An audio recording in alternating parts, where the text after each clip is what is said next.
Je me suis souvent demandé si une mère peut haïr sa propre fille au point de la vendre comme un animal à l'abattoir.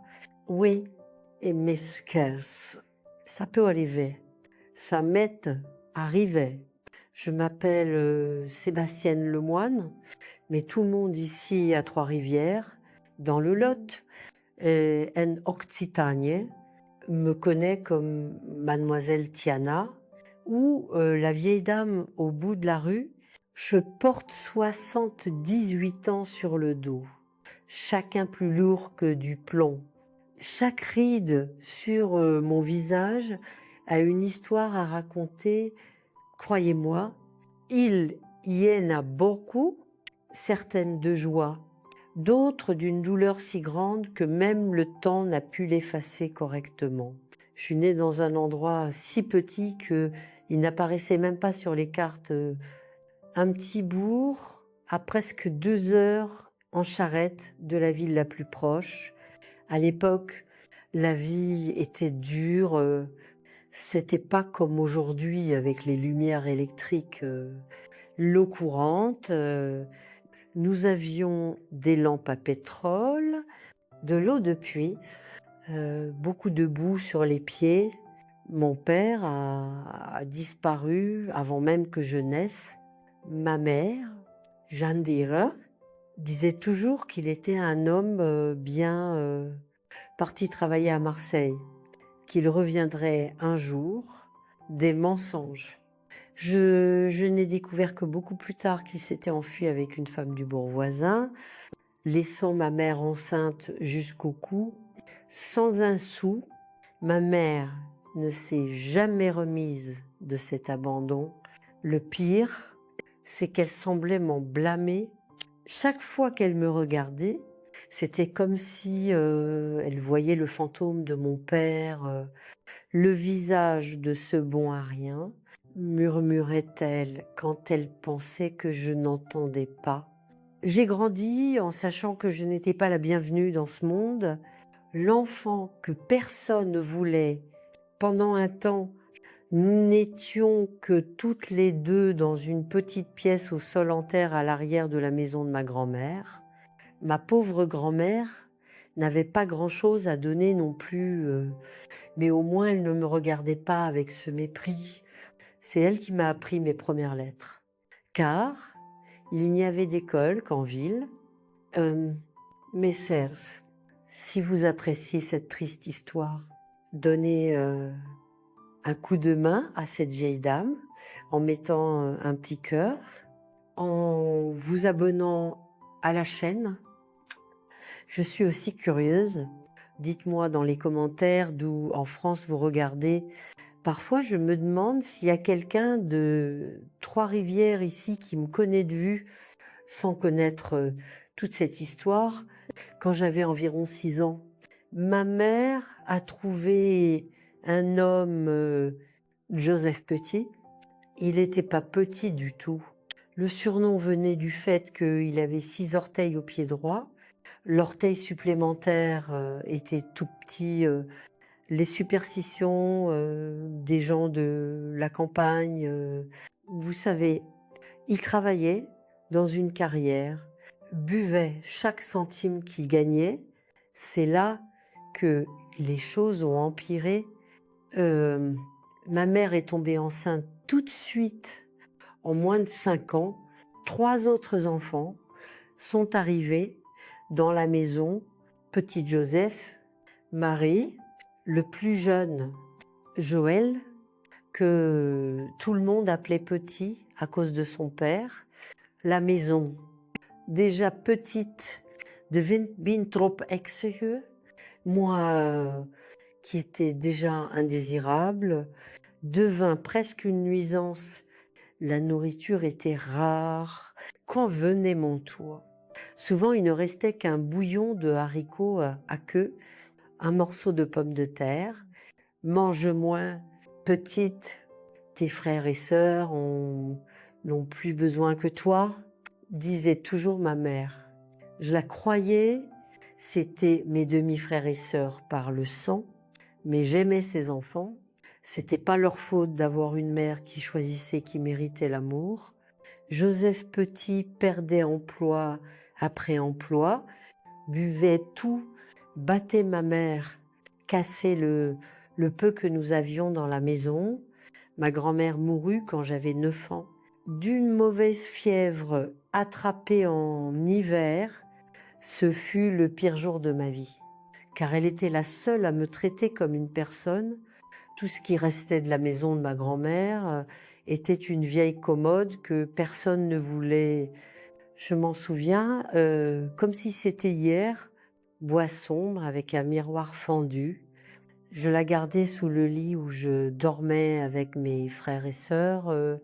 C'était mon seul trésor. À cette époque, ils commencèrent à me prêter pour travailler dans les maisons d'autres personnes. D'abord, juste balayer les cours, puis laver le linge, cuisiner, nettoyer des maisons entières. L'argent allait tout à ma mère. Bien sûr, elle disait que c'était pour acheter de la nourriture pour mes frères et sœurs. Mais une bonne partie allait à ces cigarettes. À l'eau de vie de Joseph Petit, il y avait une femme, Madame Hazard, qui voulait même m'adopter légalement. Elle n'avait pas d'enfant. Son mari était le directeur de la banque en ville.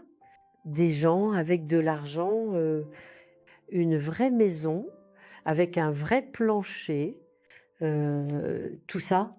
Elle me traitait bien, me laissait manger à table avec eux, m'a même donné une nouvelle robe pour Noël, mais ma mère n'a pas permis. Celle-là est mon aide gratuite, dit-elle à Madame Hazard en face, sans aucune honte. Conduis 11 ounces. J'avais déjà la taille d'une jeune femme, j'ai grandi avant l'heure. Comme cela arrive à ceux qui vivent des épreuves, mon corps mûrissait, mais ma tête était encore celle d'une enfant.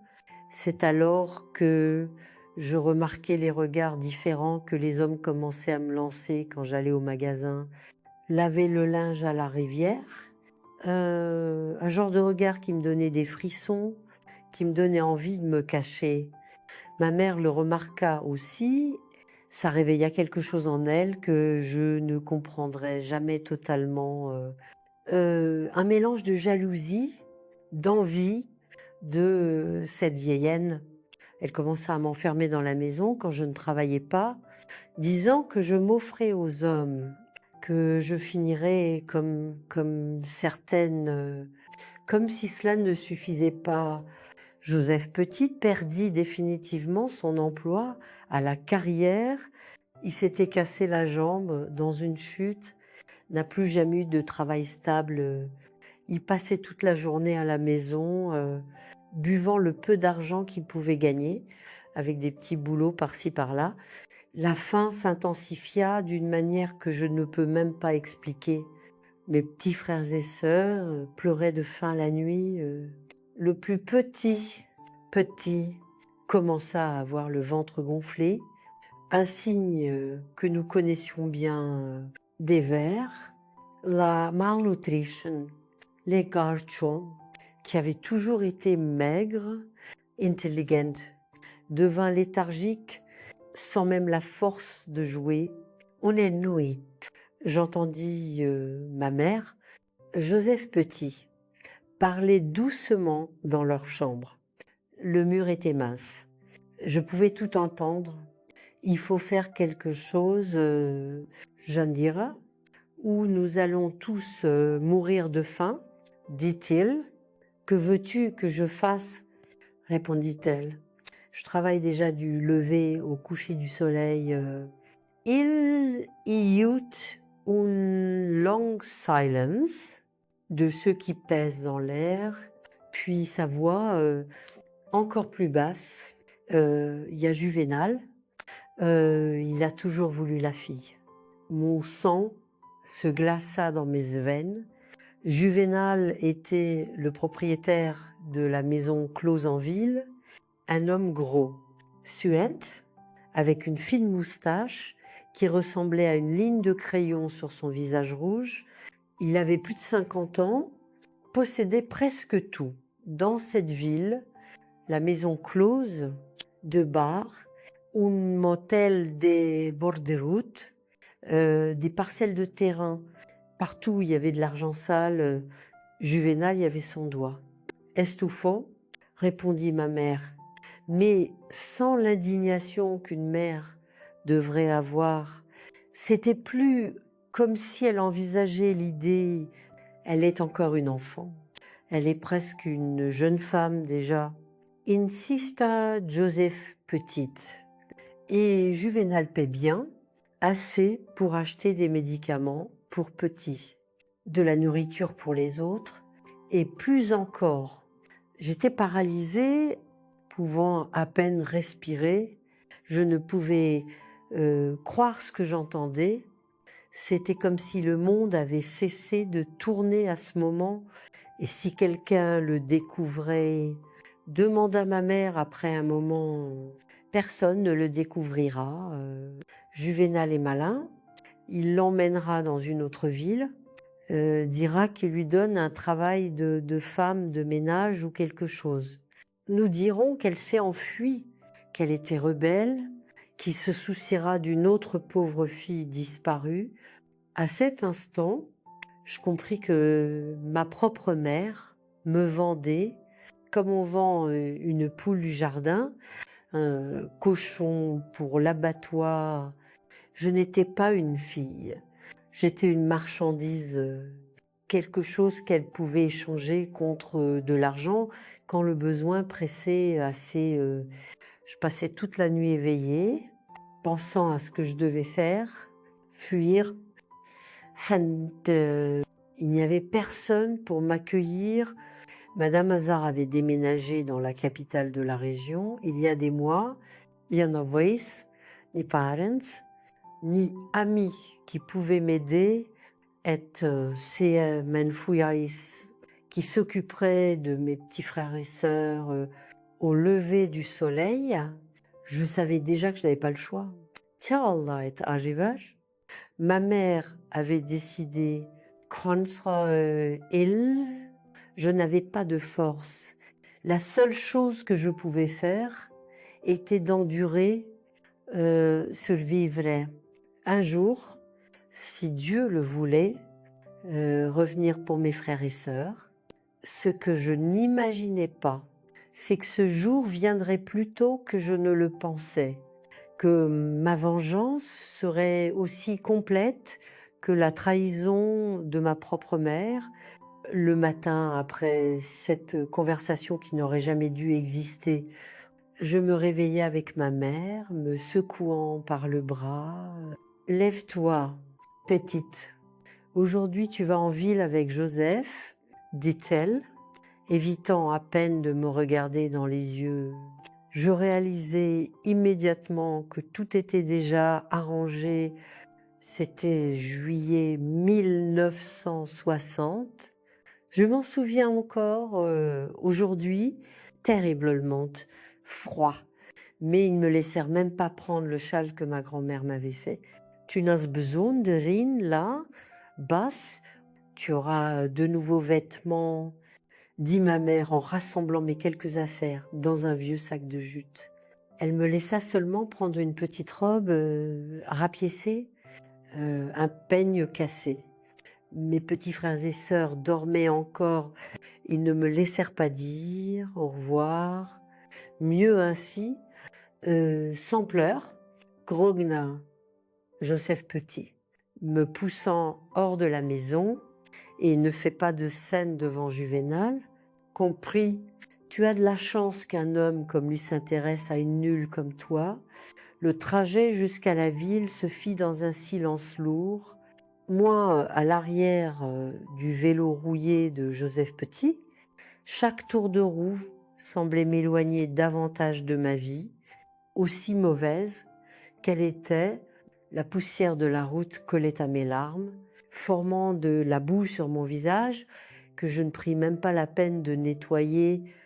Nous arrivâmes en ville tôt, nous traversâmes la place de l'église passâmes devant le magasin de monsieur Antoine, tournâmes dans la rue où se trouvait la gendarmerie, personne ne trouva cela étrange. Die Personen ne demandent rien. Une fille en haillons avec son beau-père ivre n'était une nouveauté pour personne. Juvénal vivait dans une grande maison d'angle, toute peinte en jaune, avec un haut mur, une grille en fer forgé. C'était la plus belle maison de la ville. Disait-on, pour moi, ce jour-là, elle ressemblait à l'entrée de l'enfer. Joseph Petit frappa 3 fois à la grille. Bientôt, un homme noir grand, fort apparut, qui hocha juste la tête. Nous laissa entrer. Nous traversâmes un jardin bien entretenu, avec des roses, même une petite fontaine. En d'autres temps, j'aurais pu être trouvé ça joli. Ce jour-là, je ne pouvais que goûter la bile dans ma bouche. Juvénal nous attendait sur le porche, assis dans un rocking chair, fumant un cigare pointe. Il portait des pantoufles, un pantalon de pyjama, une chemise blanche ouverte, montrant son ventre poilu, une grosse chaîne en or autour. Du coup, à côté de lui se trouvait une petite table avec une bouteille de whisky à moitié vide. Alors, c'est la fille des Mandati, et elle, me regardant de haut en bas comme quelqu'un examinant un animal dans un enclos. Il se leva avec difficulté à cause de son énorme ventre, s'approcha de moi, prit mon menton avec ses gros doigts, tourna mon visage d'un côté à l'autre. L'odeur de cigare, de whisky me donna la nausée maigre, mais elle a une bonne ossature. Quand elle prendra un peu de poids, ça ira très bien. Comme si j'étais un plat de nourriture, il prit une enveloppe dans sa poche, la tendit à Joseph Petit. Tout est là, 500 € comme convenu. Mon beau-père ouvrit l'enveloppe immédiatement, compta les billets un par un, avec des doigts tremblants de cupidité. 500 € était le prix de ma vie. Il y a 300 € de plus quand elle sera prête, ajouta Juvénal, me regardant avec ses petits yeux de cochon. Reviens dans un mois pour prendre le reste. Joseph Petit fourra l'enveloppe dans la poche de son pantalon usé, ne regarda même pas en arrière. Il partit précipitamment, comme quelqu'un fuyant un crime, et c'était exactement ça. Un crime. Il m'avait vendu comme on vend une chèvre, un cochon, une poule du jardin. Je restais là, les jambes tremblantes, ne sachant que faire. Une partie de moi voulait courir, crier, supplier de rentrer chez moi. Mais une autre partie savait que ça servirait à rien. Il y avait nulle part où fuir, personne pour m'aider. J'avais encore mes petits frères et sœurs, petites maladies, ayant besoin de médicaments. Veiens, petite, dit Juvénal, me tirant par le bras avec force. Je vais te montrer où tu vas rester. Il me conduisit à travers la maison, qui était encore plus belle à l'intérieur.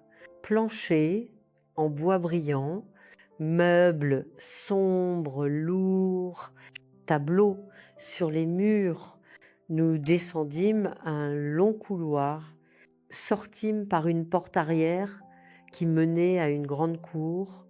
Au fond de la cour se trouvait un bâtiment plus petit, comme une maison séparée.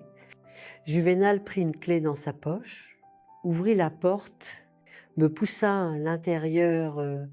C'était une pièce simple avec un lit, une petite armoire, une petite table avec une bassine, un pichet d'eau.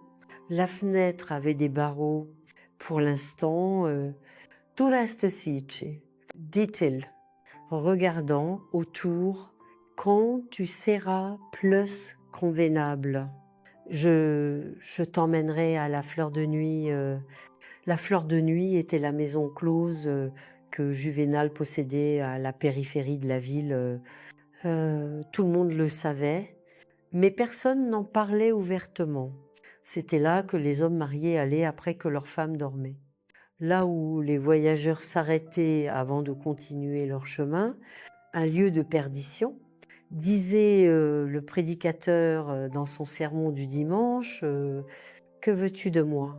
Demandai-je, ma voix tremblante de peur, une question idiote, car je connaissais déjà la réponse.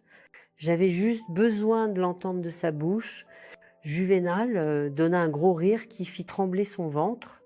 Ne fais pas l'idiote, petite. Ta mère ne t'a pas expliqué. Tu vas travailler pour moi. Il y a beaucoup d'hommes qui aiment les jeunes filles. Je sentis mon estomac se retourner. Mes jambes feibler. Je m'appuyais contre le mur pour ne pas tomber. Mais d'abord, continua-t-il, posant sa main sur ma tête comme quelqu'un caressant un chien. Tu dois apprendre quelques trucs, je vais t'apprendre. Il partit. Verrouillant la porte de l'extérieur, j'entendis ses pas s'éloigner, puis le bruit de la porte arrière de la maison se refermer. Je restais là, immobile, au milieu de cette pièce étrange, pleurant sans faire de bruit. Ce jour-là, personne d'autre n'apparut. Je restais seule jusqu'à la tombée de la nuit, quand une femme noire d'âge moyen entra, portant un plateau de nourriture. C'était le premier repas décent que j'avais vu depuis des mois. Riz, haricots, un morceau de viande, même un verre de lait. Mange tout, petite, dit-elle sans sourire. Tu auras besoin de force.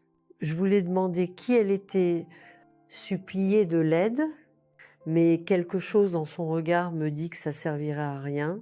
C'était le regard de quelqu'un qui avait aussi beaucoup souffert, qui avait appris à ne pas se mêler là où elle ne pouvait pas.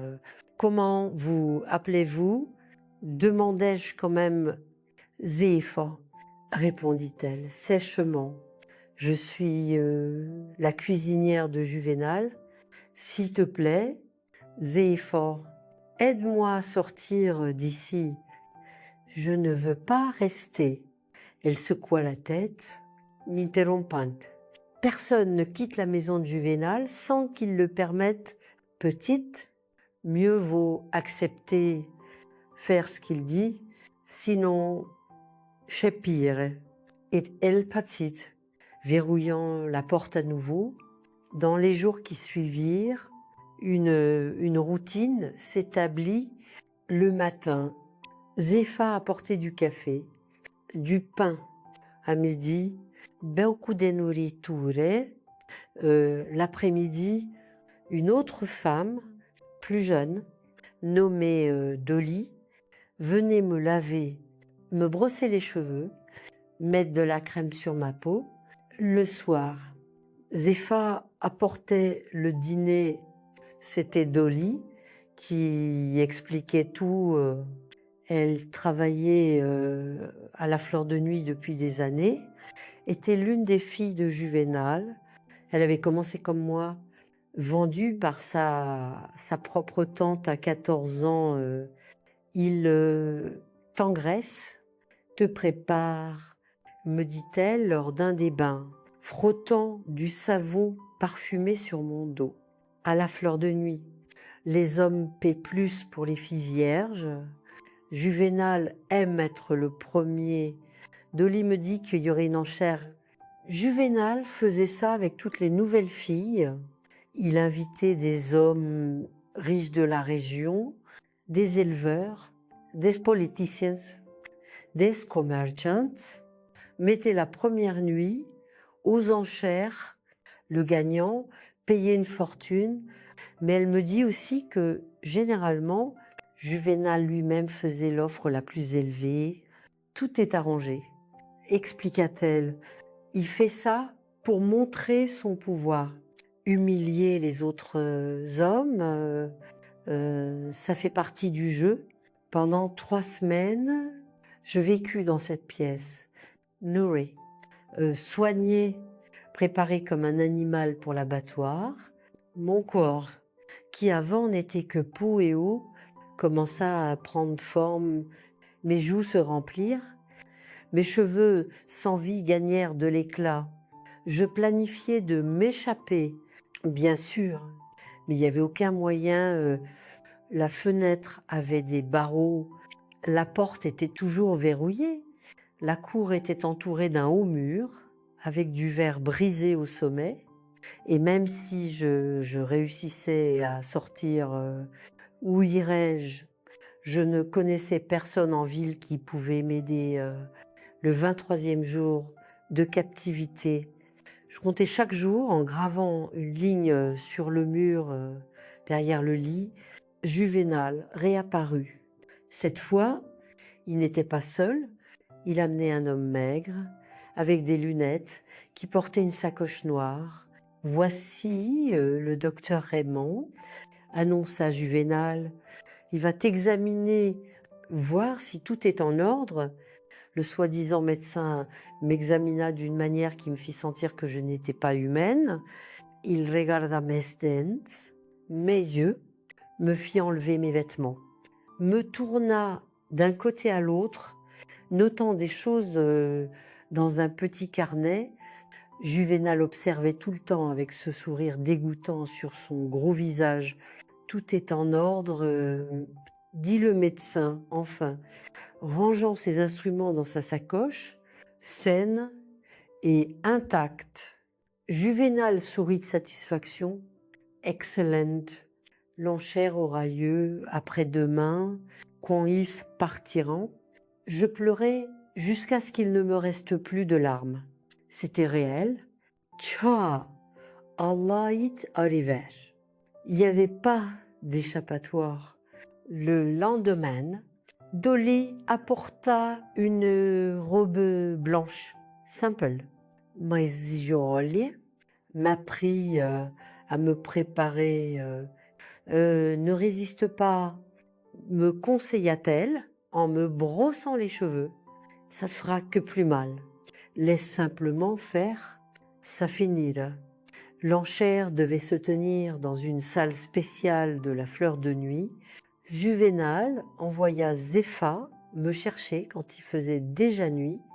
J'étais emmenée dans sa voiture, une Cadillac noire rutilante, la seule voiture privée en ville à l'époque.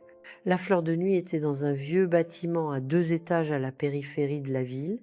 De l'extérieur, ça ressemblait juste à une grande maison, peinte en rouge foncé, avec des fenêtres toujours fermées. À l'intérieur, c'était un autre monde. Lustre en cristal, miroir partout, meubles en velours rouge, tableaux de femmes nues sur les murs. Ils m'emmenèrent dans une pièce à l'étage où Dolly finit de me préparer. Elle mit un peu de fard sur mes joues, du rouge à lèvres sur mes lèvres. Je me sentais comme une poupée préparée pour une exposition macabre. Et basse, je pouvais entendre de la musique des embryons. Zévéré Tintan, mon cœur battait si fort que je pensais mourir là. Ce qui aurait été une bénédiction, c'est l'heure, annonça Dolly quand quelqu'un frappa à la porte. Souviens-toi de ce que je t'ai dit. J'étais conduite en bas par Zépha, qui me tenait fermement par le bras dans la salle principale. Environ 15 hommes étaient assis dans des fauteuils, des canapés disposés en demi-cercle, tous bien habillés, certains que je reconnaissais le propriétaire du magasin, le shérif, un conseiller municipal, des éleveurs de la région. Au centre, des bouts. Juvénal commandait le spectacle, vêtu d'un costume blanc qui fermait à peine sur son énorme ventre. Quand j'entrais, tous les regards se tournèrent vers moi. Je me sentais comme un morceau de viande chez le boucher. Messieurs, annonça Juvénal, sa voix pâteuse à cause du whisky. Comme promis, je vous présente la perle de la nuit, fraîchement arrivée de la campagne, pure comme l'eau de source, fraîche comme la brise matinale. Les enchères commencent à 1 € Et ainsi commença mon enchère. Les hommes donnaient des offres, certains, Ryan, d'autres avec des regards qui me rendaient malade. Le prix montait 2 €, 3 €, 5 €. Enfin, comme Dolly l'avait prédit, ce fut Juvénal lui-même qui fit l'offre finale. 10 €. Une fortune à l'époque. Pour personne n'osa surenchérir. Il sourit triomphalement, annonça que la marchandise était vendue. Les hommes applaudiront. Burent un autre verre en célébration, puis commencèrent à se disperser. Certains montèrent avec d'autres femmes, d'autres partirent. Juvénal me prit par le bras, me conduisit dans une pièce, au fond, une pièce spéciale avec un grand lit couvert de drap blanc, de roses rouges éparpillées, maintenant, dit-elle, fermant la porte, enlevant sa veste.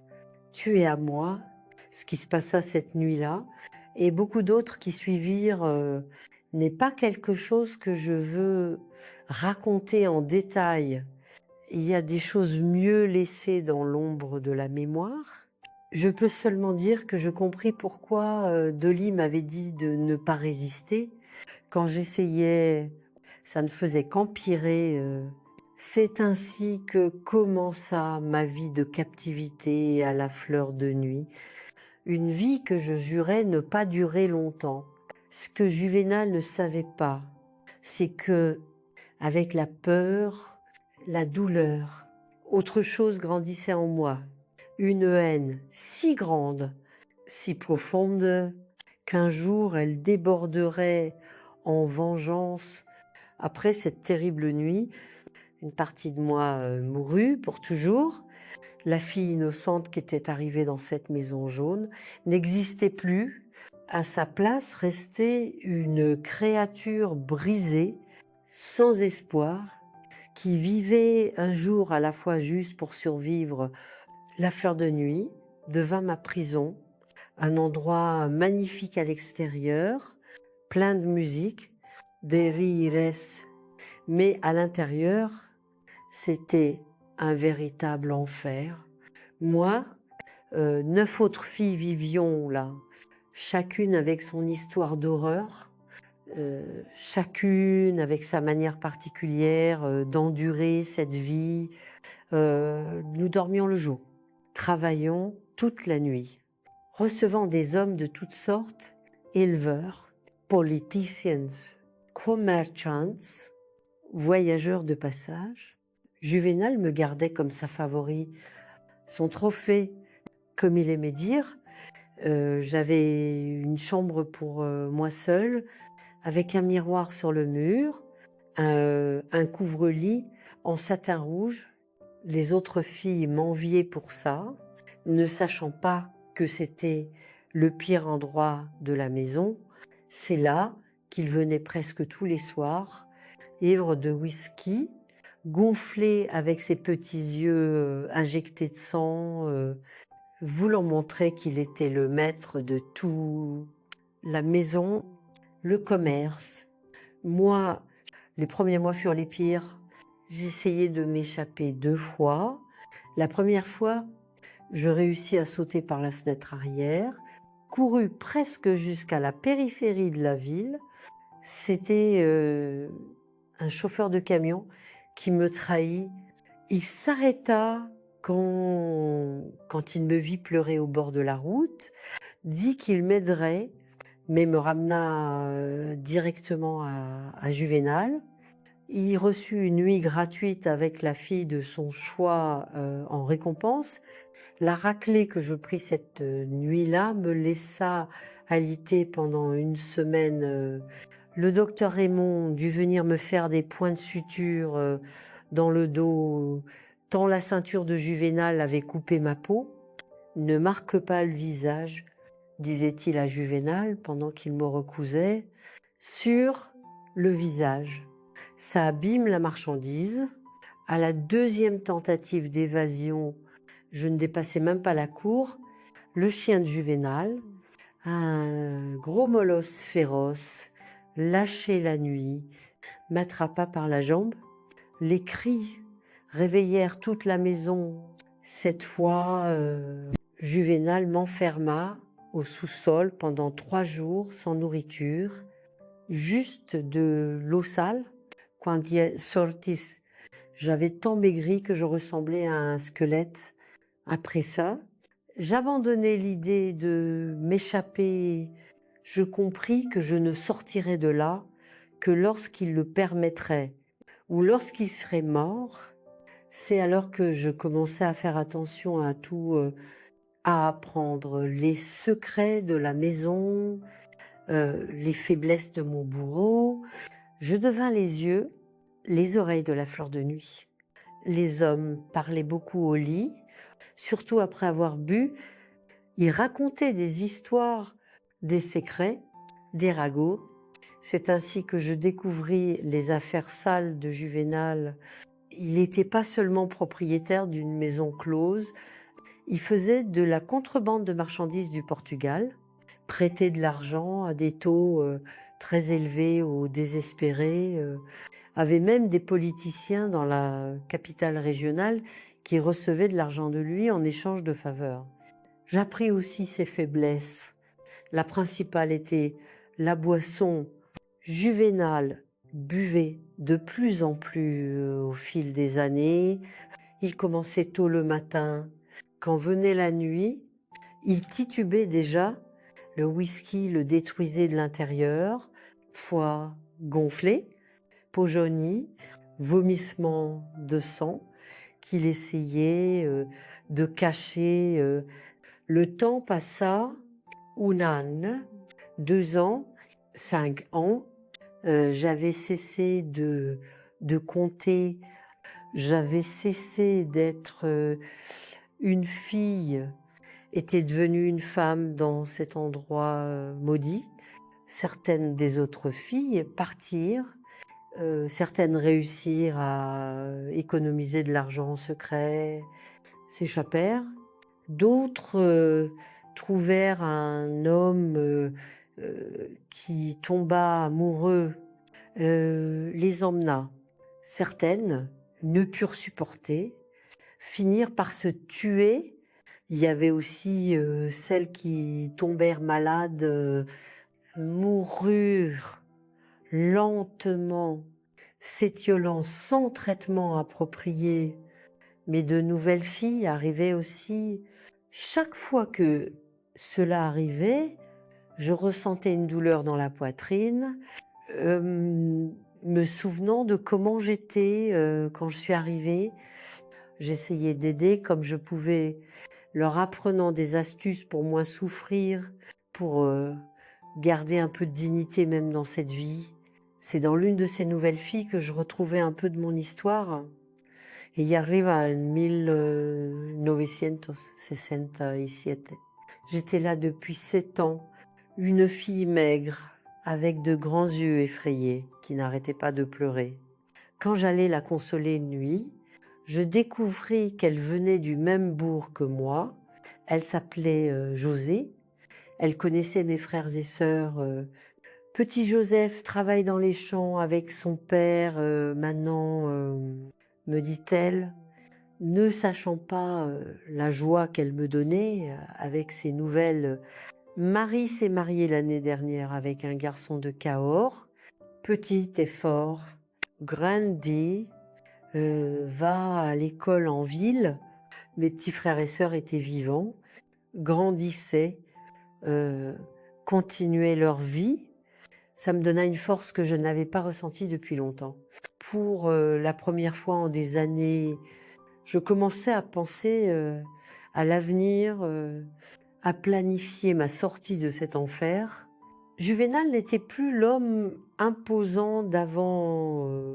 La boisson l'avait corrodé de l'intérieur comme de l'extérieur. Dans la soixantaine, il ressemblait à un homme de 80 ans. Son énorme ventre était maintenant flétri, tombant. Son visage rouge était devenu jaune, ses petits yeux enfoncés dans des cernes profonds. Il toussait tout le temps, parfois avec du sang. Il me cherchait aussi moins. Il avait d'autres favorites maintenant. Des filles plus jeunes, de la viande fraîche, comme il disait de cette manière dégoûtante. Moi, à 18 ans, j'ai été considérée vieille selon les standards de la fleur de nuit. Ça me donnait un certain soulagement, mais aussi de l'inquiétude. Les filles qui n'étaient plus utiles finissaient envoyées ailleurs ou vendues à des maisons close-pire dans d'autres villes. Je commençais à me préparer. Juvénal avait un coffre-fort dans son bureau, derrière un tableau. Tout le monde savait que c'est là qu'il gardait l'argent. Les documents importants, ce que personne ne savait, c'est que je connaissais la combinaison. Je l'avais vu l'ouvrir une nuit où il était si ivre qu'il pouvait à peine tenir debout. Je commençais aussi à stocker de la nourriture sèche dans la doublure de mon matelas, biscuits secs, viande séchée, fruits secs. Je volais un peu dans la cuisine chaque semaine à l'insu de Zépha, qui était maintenant vieille, presque aveugle. Il ne s'agissait que d'attendre le bon moment. Il vint par une nuit d'orage intense en mars 1969. La fleur de nuit était pratiquement vide. Peu d'hommes osaient sortir sous cette pluie qui inondait les rues de la ville. Juvénal était dans son bureau, buvant seul, comme il le faisait de plus en plus ces derniers temps. Je frappais à la porte avec une bouteille de whisky spéciale à la main, un de ceux qu'il gardait pour les grandes occasions. J'ai apporté un petit cadeau, dis-je, avec mon meilleur faux sourire. Il parut suspicieux au début, mais l'odeur du bon whisky était plus forte que tout soupçon entre grognati, déjà ivre de ce qu'il avait pris avant, fermait la porte. Je versai un verre généreux, les lui tendis, il le but d'un trait, sentant la brûlure descendre dans sa gorge. Je versai un autre, encore un autre. Nous parlâmes de choses triviales, les affaires lentes, la pluie qui ne s'arrêtait pas, les ragots de la ville. Tu sais, Juvénal, commençai-je après le 5e ou 6e verre, quand je vis qu'il était complètement ivre. Je me suis toujours demandé comment tu es devenu si riche. Est-ce vrai que tu as de l'argent enterré dans la cour? Il donna un gros rire, un de ceux qui faisait trembler ses bajoux. Sottes. L'argent, on le garde à la banque. Petite, fit-il un large geste du bras qui faillit renverser la bouteille. Ou dans le coffre-fort là-bas, quand il n'y a pas le temps d'aller à la banque. Mais si quelqu'un découvrait la combinaison provoquage, servant un autre verre, personne ne la découvre. Se vanta-t-il, frappant sa poitrine. Il n'y a qu'une seule personne à part moi qui la connais. Elle est à 2 mètres sous terre. Nous continuâmes à boire, lui parlant de plus en plus confusément, ses yeux se fermant presque de sommeil, d'ivresse, quand il s'endormit enfin ronflend bruyamment, la tête reposant sur le bureau. Je passai à l'action. J'ouvris le coffre-fort. La combinaison était sa date de naissance, la chose la plus évidente du monde. À l'intérieur se trouvaient des liasses d'argent, des documents, quelques bijoux, bon marché. Je ne pris que ce que je pensais juste pour mes 7 ans d'enfer, assez pour commencer une nouvelle vie loin d'ici, peut être trouvé mes frères et sœurs, les aider. J'étais prête à partir quand je regardais cet homme qui avait détruit ma vie. Là, ivre, vulnérable, il semblait si petit, si pathétique. Il n'était plus le monstre de mes cauchemars, c'était juste un vieil homme malade, faible. Je pensais à toutes les filles qui étaient passées par là, à celles qui viendraient encore s'il restait en vie.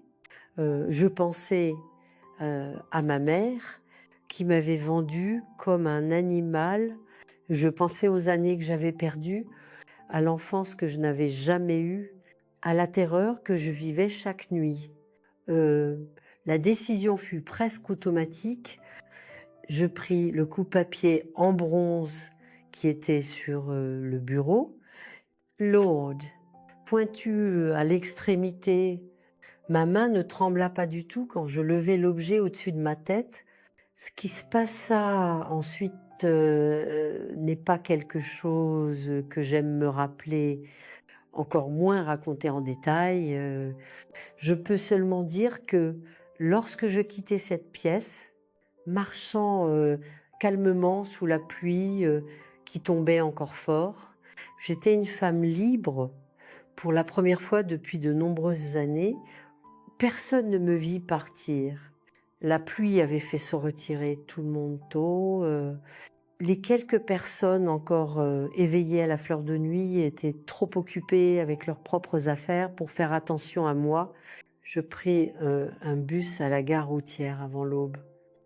Je regardais par la fenêtre alors que la ville s'éloignait, ressentant un étrange mélange d'émotions, soulagement, peur, colère, espoir. J'étais libre, mais je portais avec moi les cicatrices de cet endroit, certaines visibles sur mon corps, d'autres plus profondes. Dans mon âme, je ne savais pas encore où j'allais, ni ce que je ferais en y arrivant. Je savais juste que j'avais un compte à régler avec ma mère. Cette histoire, mes chers, va vous impressionner. Le bus continua sur la route en terre, tressautant à chaque nid de poule, comme pour me rappeler que la vie ne serait jamais un chemin lisse après tout ce que j'avais traversé.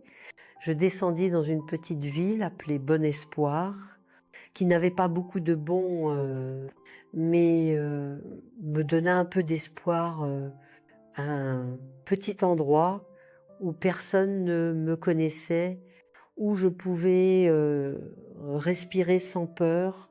Pour la première fois en 7 ans, je louais une petite chambre dans une pension, commençais à travailler comme femme de ménage dans une école. J'économisais chaque centime. J'échangeais l'argent que j'avais apporté peu à peu pour ne pas éveiller les soupçons. Ces premiers mois, je vivais en regardant par-dessus mon épaule, m'attendant à voir la police ou des hommes de main de Juvénal apparaître pour me ramener. Mais les jours passèrent, puis les mois, personne ne vint. Avec le temps, je compris ce qui s'était passé. Juvénal était puissant, mais il vivait dans un monde d'ombre. Sa mort n'était pas quelque chose que les autorités enquêteraient minutieusement. Un vieux propriétaire de maison close avec des ennemis partout, assassiné après une beuverie. Ils pensèrent probablement à un règlement de compte, une dette impayée. C'est dans cette petite ville que je trouvais le courage d'aller chercher des nouvelles de ma famille. J'envoyais des lettres à l'école où José m'avait dit que mon frère petit étudiait, écrite sous un autre nom, bien sûr, demandant des nouvelles de la famille Argent, qui était le nom de famille de ma mère. Après plusieurs tentatives, je reçus une réponse d'une enseignante. Les Argents avaient déménagé là, il y a environ 2 ans. Joseph Petit était mort dans une bagarre de bar, poignardé pour une dette de jeu. Ma mère avait emmené les enfants à Marseille. Chez une cousine éloignée, s'alluma un feu en moi que je pensais éteint. J'avais besoin de trouver mes frères et sœurs. Ils étaient la seule famille qu'il me restait, la seule partie de moi qui valait encore la peine d'être sauvée de cette vieille vie. J'économisais de l'argent pendant encore 1 an. Je travaillais à 2, parfois 3 emplois. Le jour, je nettoyais des maisons. L'après-midi, à l'école. La nuit, je faisais la vaisselle dans un restaurant. Je ne dormais que 4 heures par nuit, mais je m'en fichais. Chaque centime me rapprochait de mon but en 1971, avec 20 et 1 an sur le dos, une vie de souffrance. J'avais enfin assez pour aller à Marseille.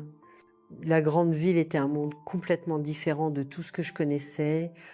Immeubles hauts, rues pleines de gens pressés, bruit partout. Je me sentais petite, perdue parmi tant de lumière, tant de mouvements, mais je n'abandonnais pas. Je commençais ma recherche, allant de porte en porte dans le quartier Saint-Michel, où l'enseignante m'avait dit que la cousine de ma mère vivait. J'avais pas d'adresse exacte, juste le nom de famille. Carson, je montrais la seule photo que j'avais déjà jaunie, déchirée sur les bords. Moi, enfant, avec mes frères et sœurs, prise par un photographe lors d'une fête paroissiale avant que tout s'effondre. C'est dans une boulangerie de quartier que je trouvais le premier indice concret. La propriétaire, une femme italienne aux cheveux blancs, aux mains épaisses d'une vie de travail, reconnut ma mère sur la photo. Elle venait acheter du pain ici. Dit la femme, ajustant ses épaisses lunettes. Mais ça fait quelques mois qu'elle n'est pas venue. J'ai entendu dire qu'ils ont déménagé après que l'usine où son fils travaillait a fermé. Mon cœur s'emballa. J'étais si proche. Je demandais de quel fils il s'agissait, à quoi il ressemblait. Le plus jeune, un garçon maigre, petit. Je crois qu'il l'appelait à cause d'un orteil supplémentaire qu'il a au pied. Une histoire de famille, paraît-il. C'était lui, mon petit frère, plus si petit. Bien sûr, il devait avoir environ 15 ans à ce moment-là. L'idée d'être si proche de lui me donna une énergie que je n'avais pas ressentie depuis des années. Après quelques jours de recherche inlassable, un voisin de l'immeuble où ils avaient vécu me donna la nouvelle adresse. C'était dans le quartier de la Joliette, un quartier ouvrier à l'époque, presque une ville à part, pleine de terrains vagues, de maisons simples, construites par les résidents eux-mêmes. Je pris le train bondé pour y aller, sentant mon cœur presque sortir de ma bouche. Que dirais-je? Comment expliquerais-je mes années d'absence? Mes frères et sœurs se souviendraient-ils encore de moi?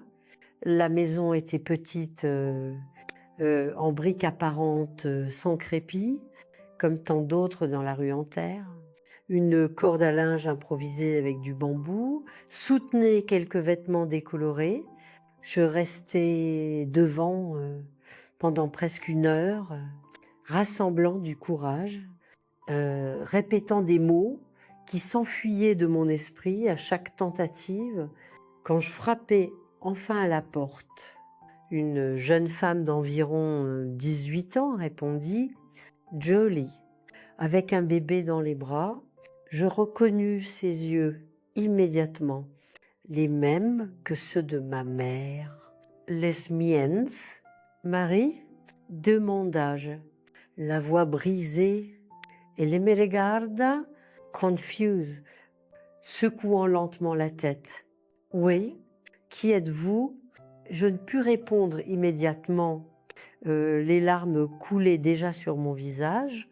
Comment pouvais-je expliquer, comment pouvais-je dire que j'étais la sœur qu'elle ne se souvenait probablement plus? « Je suis Tiana, dis-je enfin, ta sœur. » Son visage se transforma instantanément, ses yeux s'écarquillèrent, sa bouche s'ouvrit dans un étonnement silencieux. Le bébé commença à pleurer. Surpris par l'attention soudaine, ce n'est pas possible, murmura-t-elle, prenant un pas en arrière. Ma sœur est morte. Maman a dit que tu étais morte. Ces mots me frappèrent comme un coup à l'estomac. Morte. Ma mère avait dit à mes frères et sœurs que j'étais morte. À ce moment, un jeune homme apparut derrière elle, Grand, maigre, avec les mêmes cheveux noirs que notre famille. Petite, mon petit frère, que je portais dans mes bras, que je berçais quand il pleurait de faim, à qui je donnais secrètement ma part de nourriture. Qu'est-ce qui ne va pas? Marie, qui est cette femme? Demanda T-il, méfiant. Avant qu'elle ne puisse répondre, j'entendis une autre voix venant de l'intérieur de la maison. Une voix qui glaça mon sang dans mes veines. La voix de ma mère, qui est là, petite, si c'est l'homme des paiements. Dis-lui qu'il n'y a personne à la maison. Elle apparut à la porte, essuyant ses mains sur un torchon, plus vieille, bien sûr, avec les cheveux tout blancs, un visage plus ridé, mais c'était encore elle. Elle avait toujours ce regard dur, cette bouche fine, toujours contractée en une grimace de mécontentement. Le temps sembla s'arrêter quand nos yeux se rencontrèrent. Je vis la reconnaissance arriver lentement, suivie de quelque chose que je n'avais jamais vu en elle avant, la peur. C'est pas possible, murmura-t-elle, comme Marie l'avait fait. Tu es morte. Non, je ne le suis pas, mère, répondis-je, ma voix plus ferme que je ne l'attendais. Et suis bien vivante, je suis venue pour la vérité. Ce qui se passa ensuite fut une confusion de cris, de pleurs, de révélations. Marie pleurant, le bébé hurlant, petit confus, ma mère alternant entre tout nier, essayer de me chasser. C'est là, dans cette petite maison en périphérie, que je confrontais le démon de mon enfance. Pas Juvénal, il avait déjà payé pour ce qu'il avait fait, mais la femme qui m'avait mise au monde, puis vendue comme si j'étais un animal. Pourquoi demandai-je après que les choses se furent un peu calmées, que nous fûmes tous assis dans le petit salon. Pourquoi m'as-tu vendu à Juvénal? Pourquoi as-tu menti à mes frères et sœurs? Disant que j'étais morte, ma mère ne répondit pas immédiatement. Elle regarda le sol, le plafond, les murs écaillés, partout, sauf dans mes yeux, c'était toi ou nous tous. Dit elle, enfin, la voix passait. Petite allait mourir si nous n'avions pas de médicaments. Marie avait une forte fièvre depuis des jours. Il n'y avait ni nourriture, ni argent. Nous les partent ou se tournent. Et toi, tu étais dispensable, pas la fille que personne ne voulait, qui me rappelait que l'homme qui t'avait abandonné, elle ne le nia pas, n'essaye pas, elle resta juste là, vieillie, petite sur la chaise en plastique, comme si tout le poids des années, des choix était enfin tombé sur elle. Pourquoi leur as-tu dit que j'étais morte? Insistai-je. C'était plus facile, répondit-elle, après un long silence. Plus facile que de dire que je t'avais vendu. Plus facile que d'expliquer pourquoi tu n'es jamais revenu, pourquoi tu ne nous as jamais cherchés. La colère que je ressentis à ce moment était différente de tout ce que j'avais connu. C'était pas la haine aveugle que j'avais ressentie pour Juvénal. Ce n'était pas le désespoir de mes années de captivité. C'était quelque chose de plus froid, plus calculé. La colère de quelqu'un qui comprend pour la première fois que certaines choses sont impardonnables. Je regardais mes frères et sœurs, Marie, avec son bébé, maintenant plus calme dans ses bras. Petite, toujours debout, comme prêt à fuir si nécessaire. Ils n'étaient pas coupables, ils étaient des victimes tout autant que moi, juste d'un autre type d'abandon. Sais-tu ce que Juvénal m'a fait? Demandai-je à ma mère, ma voix presque un chuchotement. Sais-tu où j'ai fini? Ce que j'ai dû endurer pendant 7 ans?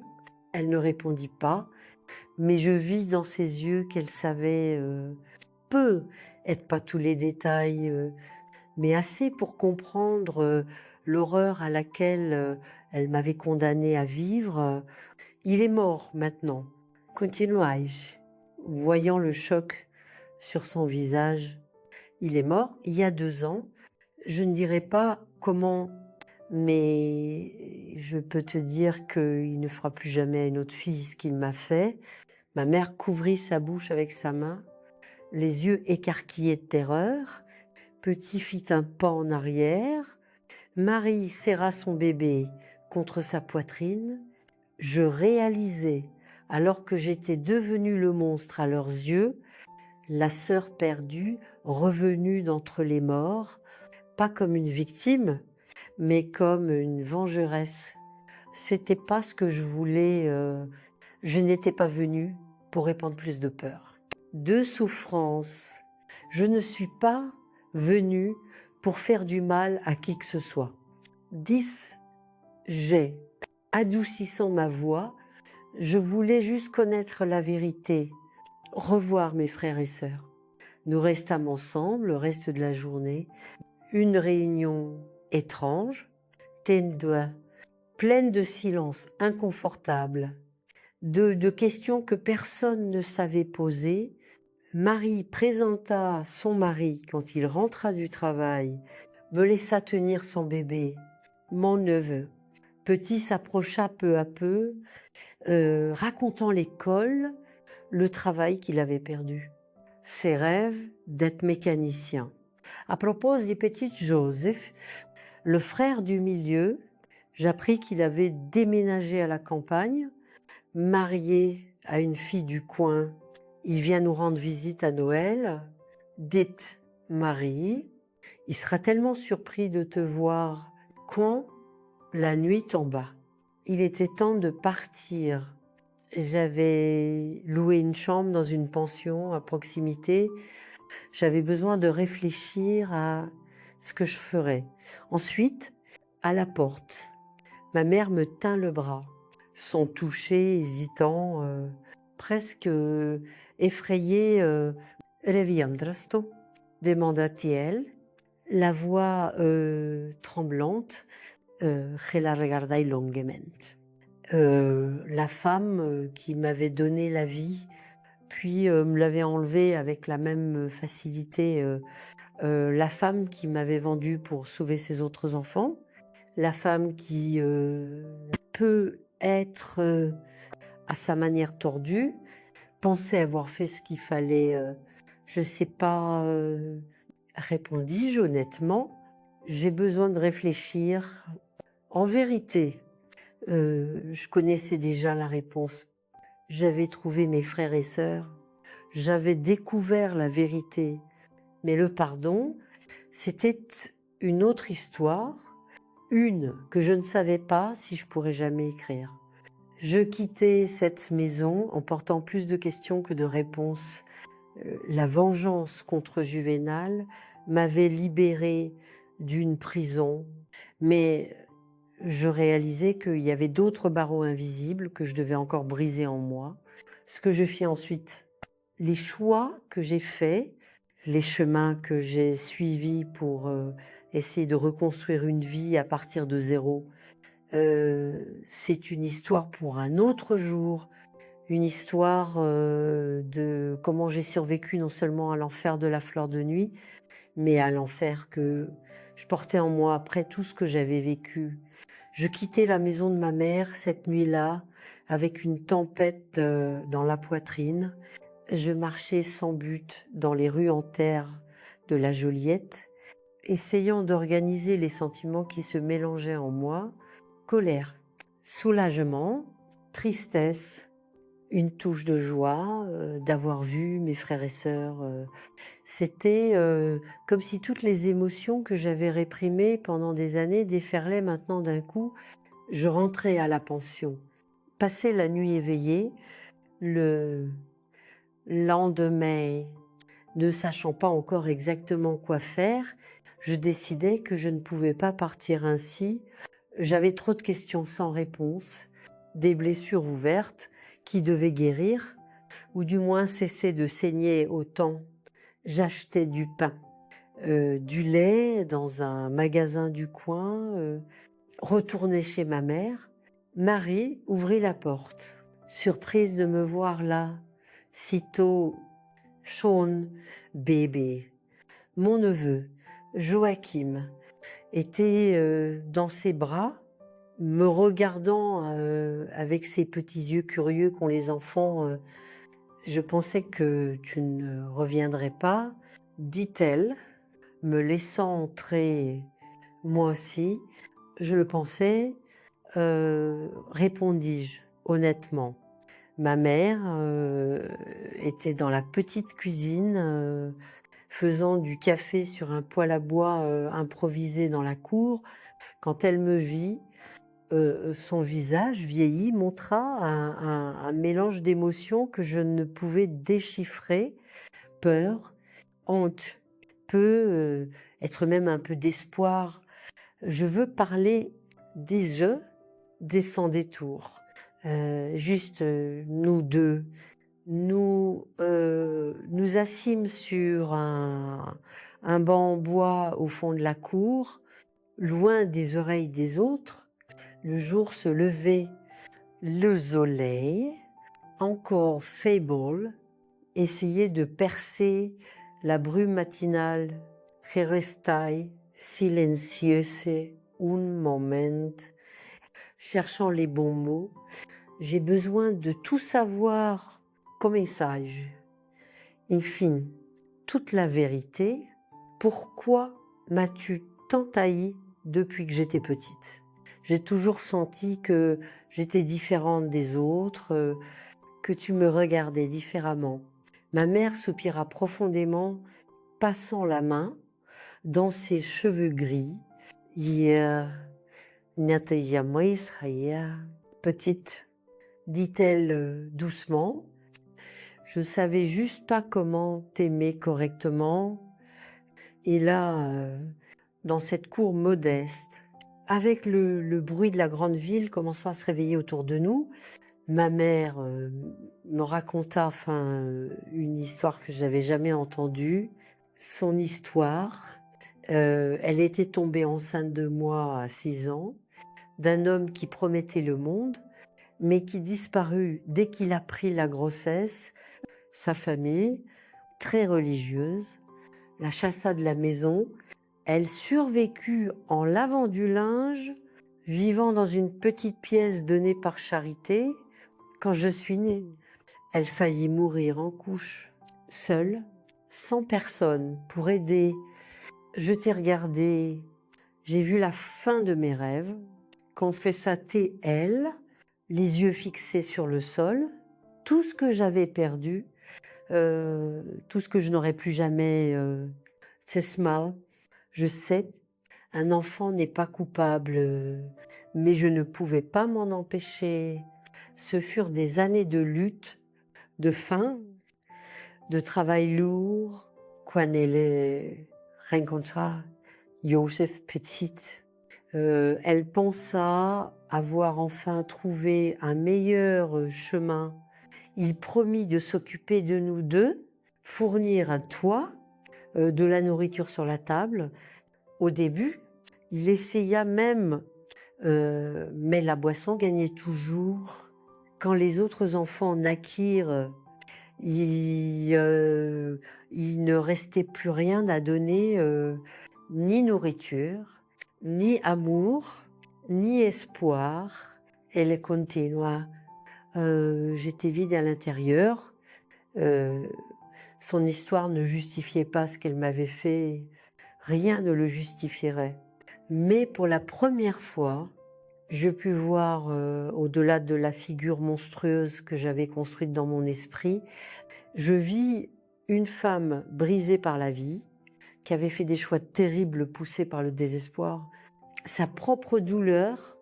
Quand Juvénal est venu avec cette proposition, dit-elle, la voix presque éteinte, une partie de moi savait que c'était mal, mais une autre partie pensait que ce serait mieux pour toi aussi, que tu aurais de la nourriture, des vêtements, une vie meilleure que celle que je pouvais te donner. Je ris sans aucun humour meilleur.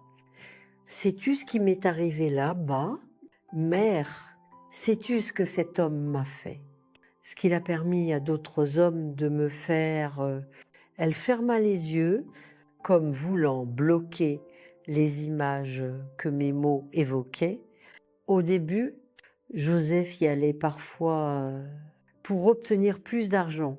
Confessa-t-elle, il disait que tu allais bien, que tu travaillais comme femme de ménage dans la maison, que tu apprenais à lire, à écrire correctement.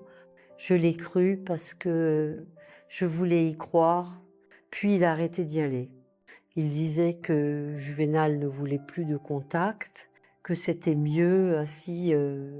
Et quand il est mort, pourquoi n'es-tu pas venu me chercher? La honte, répondit-elle simplement, et la peur de ce que tu dirais si tu me trouvais, de ce que tu ferais. C'était plus facile de dire aux enfants que tu étais morte, comme ça. Ils ont arrêté de demander, de vouloir te chercher. Nous restâmes silencieuses un moment, chacune perdue dans ses propres pensées. Le soleil était déjà plus haut, nous réchauffant le dos. Je ne peux pas te pardonner. Dis-je enfin, pas maintenant, peut être jamais, mais je ne peux plus porter cette haine non plus. Elle me détruit de l'intérieur, comme elle t'a détruite. Elle hocha la tête. Comprenant, elle ne demanda pas pardon, n'essaya plus de se justifier. Je pense qu'elle savait que certaines choses vont au-delà de toute possibilité de rédemption. Je passais le reste de cette journée avec mes frères et sœurs. Marie montra des photos de son mariage simple, me raconta comment elle avait rencontré son mari dans le quartier. Petit parla de ses projets de retourner à l'école le soir, d'obtenir un meilleur travail. Ils étaient de bonnes personnes qui avaient survécu à leur manière au désastre, qu'était notre enfance. Avant de partir, je laissais mon adresse à Bon Espoir, un peu de l'argent que j'avais apporté pour Joachim. Je dis à Marie, petit étudier, dis que je garderai le contact, que je rendrai visite quand je pourrai. C'était une promesse vague. Je pense que nous savions tous que certaines blessures ont besoin de beaucoup de temps pour guérir. Si elles guérissent complètement, je retournais à Bon Espoir la même semaine, la petite ville qui avant semblait juste un refuge temporaire, se présentait maintenant comme une possibilité pour un nouveau départ. J'avais assez d'économies pour ouvrir une petite affaire. Je décidais de créer une pension pour les jeunes femmes qui venaient travailler à l'usine textile, qui venaient d'ouvrir en ville. La maison des filles, comme je l'appelais, devint mon projet de vie, un endroit sûr, propre, décent, où les filles travailleuses pouvaient vivre sans peur. Je demandais un prix juste, fournissais le petit déjeuner et surtout garantissait qu'aucun homme, peu importe son importance, n'y mettrait les pieds après la tombée de la nuit. Les années passèrent, la pension prospéra, bien qu'elle ne m'ait jamais rendu riche.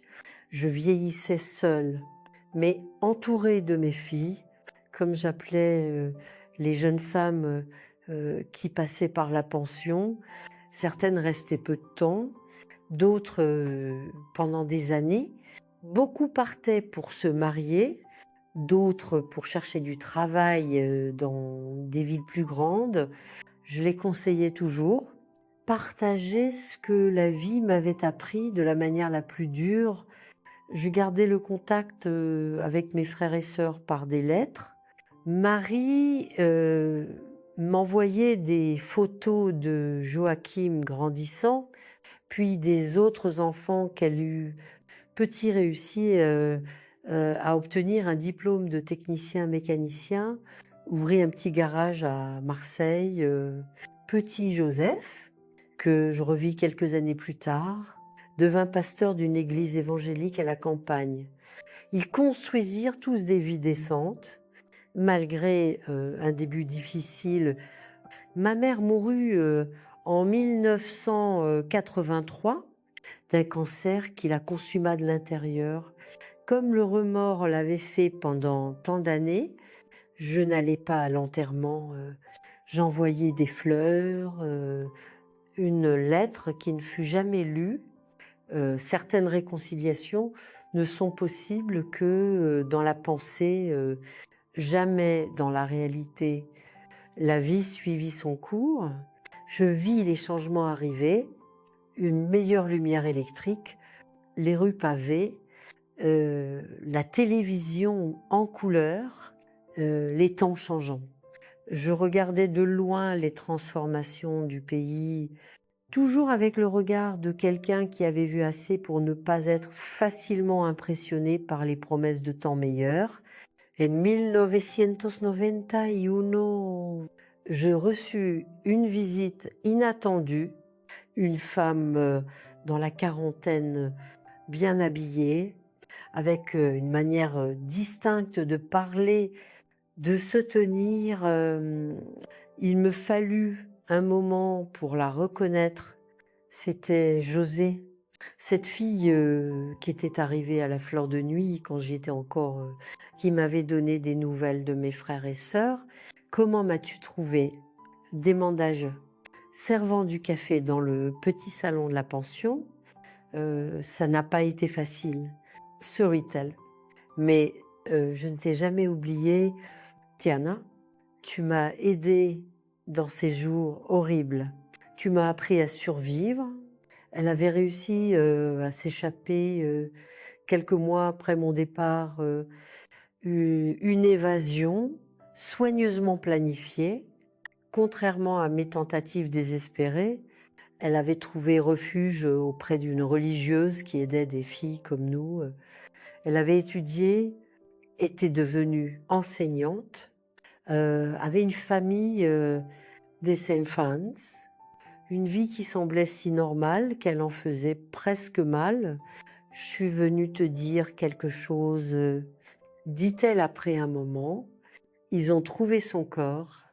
Elle n'avait pas besoin d'expliquer de qui elle parlait. Il n'y avait qu'un seul, lui, qui comptait dans cette histoire. Après qu'il est mort, continua-t-elle, choisissant soigneusement ses mots. La fleur de nuit fut fermée. Les filles furent dispersées. Certaines rentrèrent chez elles. D'autres finirent dans des endroits pires. Le manoir fut abandonné pendant des années maintenant. Ils démolissaient l'endroit pour construire un supermarché. Pendant les excavations, ils trouvèrent des ossements humains enterrés dans le sous-sol, pas seulement les siens, mais ceux d'autres personnes, des filles disparues, peut être des rivaux en affaires, des vies qu'il avait effacées pendant ses années de règne dans cette petite ville. La police enquêtait, expliqua, José, il cherchait des gens qui travaillaient, qui le connaissaient. Je pensais que tu devais savoir. Je la remerciai pour l'avertissement, mais lui assurai qu'il n'avait aucun moyen de me relier à tout cela. J'avais disparu sans laisser de traces, changé de nom, construit une nouvelle vie de zéro. De plus, ça faisait plus de 20 ans. C'était une affaire classée, comme on dit. José partit le lendemain, laissant derrière elle plus qu'un avertissement. Elle laissa un miroir où je pouvais voir ce que ma vie aurait pu être si les choix de ma mère avaient été différents. Je ne ressentis pas d'envie, juste une douce tristesse pour ce que je n'avais jamais eu la chance d'être. Je n'entendis plus jamais parler de l'affaire. J'imagine qu'elle fut classée comme tant d'autres mystères dans les petites villes de l'intérieur. Le mal que Juvénal avait fait resta enterré avec ses ossements. Les secrets de ce sous-sol furent couverts par un sol en céramique où des ménagères poussent aujourd'hui des chariots sans avoir idée de ce qui se trouve sous leurs pieds. Les années passèrent, je vieillissais peu à peu.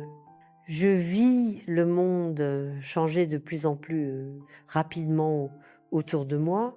La pension continua de fonctionner jusqu'en 2005, quand mes jambes ne pouvaient plus supporter de monter, descendre les escaliers toute la journée. Je vendis l'endroit à l'une de mes dernières filles, qui conserva l'esprit de l'entreprise. Aujourd'hui, à 78 ans, je vis dans une maison simple à la périphérie de Trois-Rivières. J'ai une petite pension, des visites occasionnelles de mes petits-neveux, des souvenirs, les bons comme les mauvais, pour me tenir compagnie. Cette histoire que j'ai racontée ici n'avait jamais quitté mes lèvres auparavant. C'est un fardeau trop lourd pour être partagé dans les conversations de place, les cercles de café. Mais je pensais qu'il était temps de la laisser sortir, de laisser ce maudit fleuve couler. Enfin, s'il y a une leçon dans tout cela, c'est peut être que la vie continue, même quand on pense qu'elle est finie, que survivre est parfois la plus grande vengeance que nous puissions avoir contre ceux qui ont essayé de nous détruire, que pardonner n'est pas oublier ni justifier, c'est simplement choisir de ne pas laisser la haine continuer à vous ronger de l'intérieur après qu'elle a déjà fait trop de dégâts. Mes chers, Si vous êtes arrivé jusqu'ici dans cette lourde histoire, je veux vous remercier du fond du cœur. C'est pas facile d'entendre certaines vérités, je le sais bien. Si vous pouvez donner un coup de pouce à la chaîne, voulez-vous? Cliquez juste sur le bouton de cœur, abonnez-vous. Cette vieille dame est très heureuse de savoir qu'il y a des gens qui veulent entendre ce que j'ai à raconter. Regardez, si vous voulez entendre plus d'histoires comme celle-ci, la chaîne a de nouvelles vidéos chaque semaine, des histoires vraies d'autres grands-parents qui, comme moi, portent un coffre de souvenirs qu'il faut ouvrir de temps en temps. La vie est faite d'histoires, mes chers, certaines belles, d'autres douloureusement laides, mais toutes méritent d'être racontées, ne serait-ce que pour éviter qu'elles se répètent, car le passé, quand il est caché dans l'ombre, a l'habitude de revenir hanter. Une pause, un souffle,